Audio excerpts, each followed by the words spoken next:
Baik, Assalamualaikum warahmatullahi taala wabarakatuh. Selamat datang kembali ke channel saya, Warisan Garage. So, pada episod yang keberapa saya pun tak ingat, saya nak buat measurement ataupun pengukuran silinder bore saya.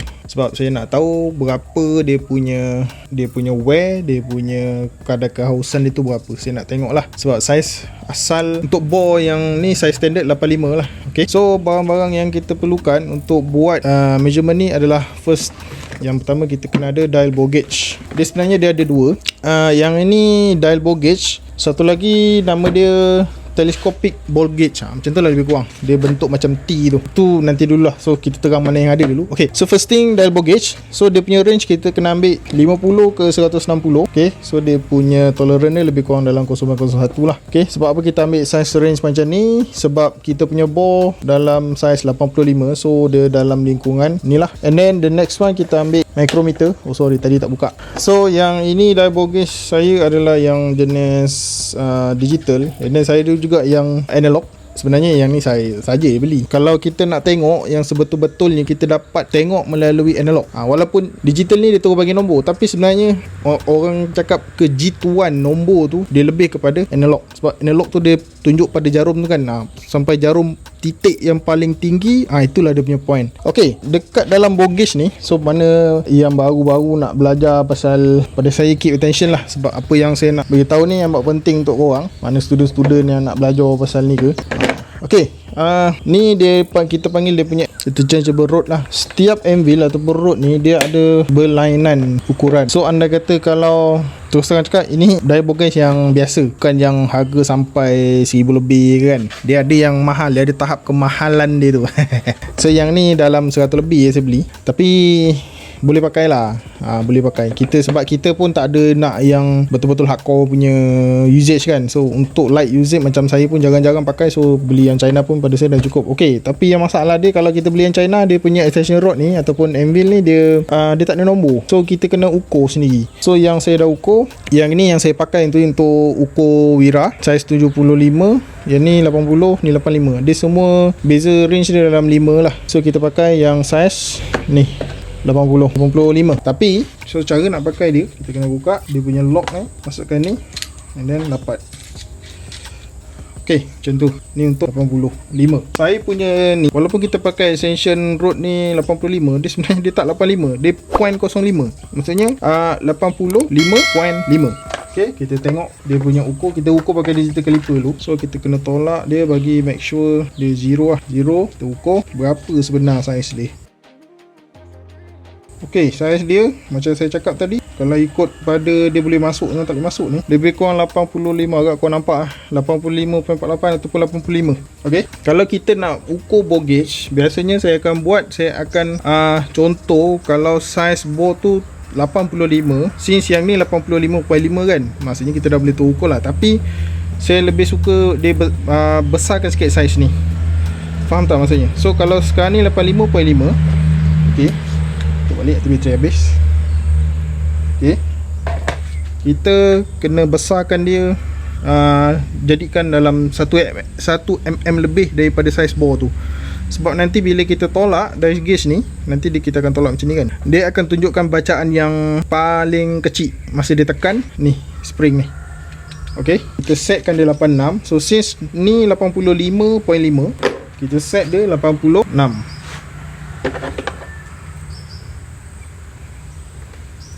Alright, so ni 86. Okay, kita ukur balik. Betul lah kalau kita set 86. Okay, 86 Okay, nampak 86 ni dia dah sempit. Okay, 86. Okay, nampak. Okay, yang ni kita tolak tepi lah, sebab dia punya biasalah China punya kan. Okay, korang dah faham. Alright, so since kita dah set ni 86, tapi sebenarnya pada dial gauge ni ataupun pada indicator dia ni, dia sebenarnya dia tak mencerminkan 86, dia tak menunjukkan 86 pun. So apa yang kita perlu buat, kita kena buat calibrate. Maksudnya kita kena ukur dia pada micrometer. Okay, kita kena ukur daripada micrometer. So yang micrometer kita gunakan adalah 75 ke 100 mm. So untuk guna micrometer ni, korang ingat lagi tak? Micrometer ni senang je. Okay, dia sebab dalam mm kan. Sebelum kita gunakan micrometer ni, terlebih dahulu kita kena buat set to zero ataupun kita kena calibrate dia balik. So yang ni adalah, okay, ni dia punya adjuster lah contohnya kan. So benda ni memang dah di machine tepat saiz 75. Okay, dia tak ada kosong, tak ada lebih, tak ada kurang. Alright, so kita buat calibration dia macam ni. Ni saya terpaksa gunakan perut.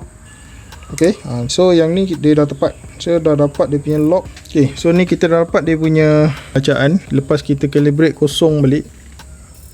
Okay, kalau korang boleh nampak, dia punya line sini dengan line pada spindle ni dia tak sama. So maksudnya kalau dia tunjukkan 7 ni, maksudnya 75 ni, dia sepatutnya dia kena sama. Kalau kau tengok betul-betul, dia tak sama. Nampak? Dia tak sama. Okay, so apa yang kita perlu buat, ambil dia punya range. So kita adjust balik. Okay, ni kita kena buka dulu. So kita kena tarik dia.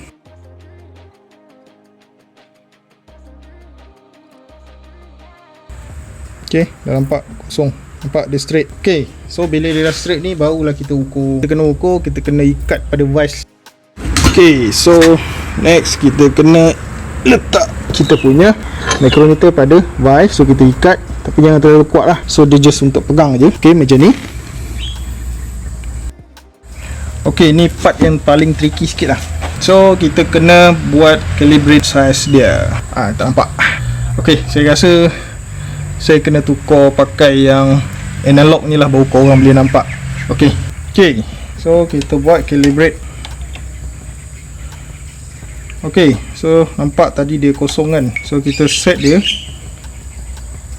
Tengok point mana paling tinggi yang dia pergi. Sekejap, kita fokus dekat sikit. Okay, ni saya terpaksa terangkan sikit. Okay, so kita try sekali. Okay, so kita masukkan dia punya rod ni pada micrometer. So kita set dia, set kosong. Okay, kita pergi point yang paling tinggi jarum tu pergi. Ni kita tak ada tekan apa, kita cuma goyangkan dia punya batang dari gauge ni. Kita jangan pegang dia punya bawah.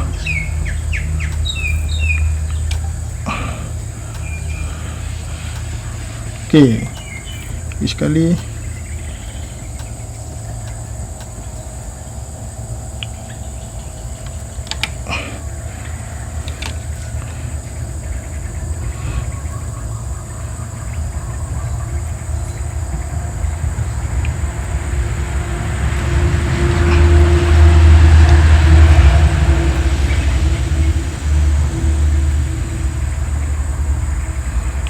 Okay, so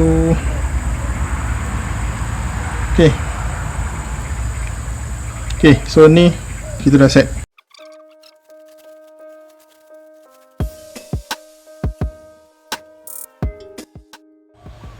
So kita dah boleh start ukur lah. Tak kisahlah korang nak ukur X dulu ke Y dulu ke pun boleh juga.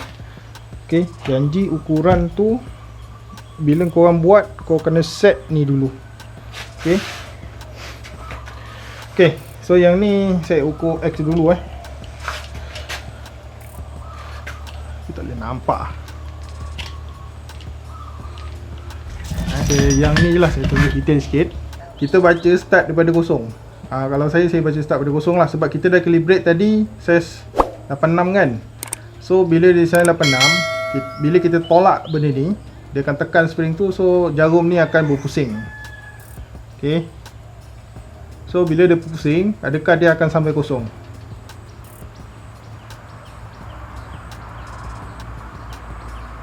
Ok, tengok dia berhenti dekat mana. Ok, dia berhenti 0.05 sebelum dia habis turun ke 85 mm. Ok, so kalau macam ni kita boleh conclude yang untuk bore nombor 1 adalah saiz 85.05. Okey? Faham? Faham. Okey, kita try ukur Y pula. Baik, ni kita ukur Y. Sama silinder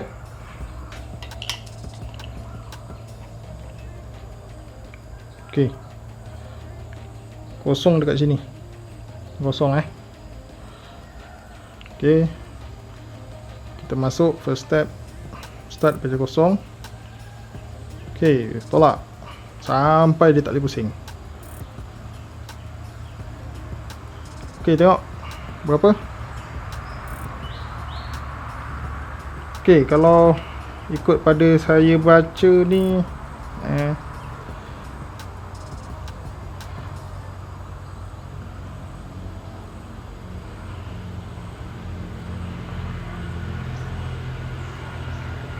35. So untuk bahagian Y 0.035.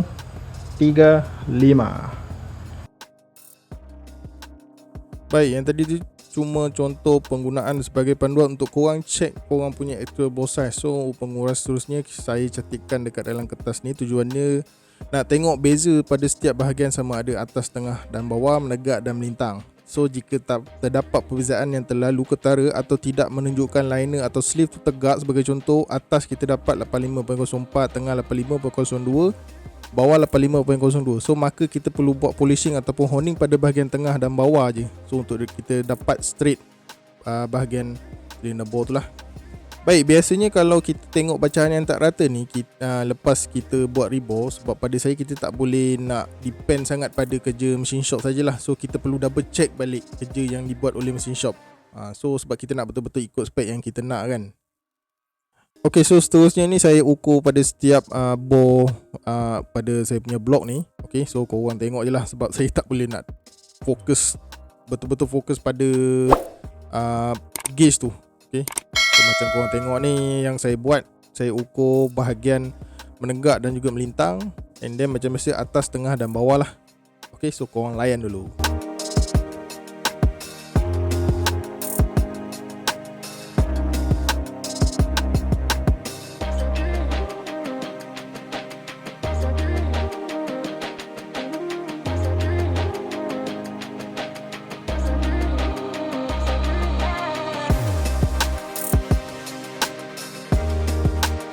So next kita ukur pula piston untuk kita dapatkan actual size piston kita, and then kita boleh tolak dengan size bore untuk dapatkan cylinder turbo clearance. So dalam kes ni, since kita guna piston asal enjin, so keadaan piston tu dah mengecut sikit. Sebagai contoh, piston nombor 1 yang saya dapat dalam 84.93 ke 84.94 mm lah.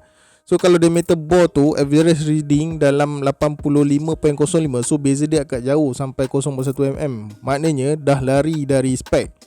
Sebelum kita buat apa-apa assumption, kita kena ingat piston akan expand apabila ada heat, terutamanya dalam combustion chamber. Saya cuba bagi heat pada piston saya dengan menggunakan torch api tu. Dari 84.94, piston tu mengembang sampai 85.04 dalam 0.1 mm kadar pengembangan dia. So jadi dengan ini kita tak perlu risau lah piston kita longgar sangat atau apa, sebab size bore pun berubah kalau ada heat. Baik, ni result yang saya dapat masa saya ukur bore engine ni dan juga piston. And then saya dapati tak terlalu banyak beza antara setiap bacaan bore lah. So kalau setakat beza 0.01 terlalu halus, so tak perlu kita nak bagi deep attention sangat, since bore ni still lagi okay. So macam ni lah yang saya ukur untuk engine saya ni. Overall reading semua okay, cuma size piston tu terlalu kecil lah macam korang tengok tadi. So kalau nak betul accurate, kita kena pakai piston baru kita boleh tahu berapa betul-betul size piston tu lah. Sebab piston baru dia belum pernah kena hit lagi dekat dalam expansion chamber kan, selain daripada masa dia punya manufacturing lah. Okey, sekian saja untuk episod kali ini. Untuk episod akan datang, saya akan buat pemasangan enjin dan check oil clearance untuk journal main dan corrode bearing. Sehingga kita bertemu lagi di lain episod. Assalamualaikum. Jangan lupa like, share dan juga subscribe. Bye bye.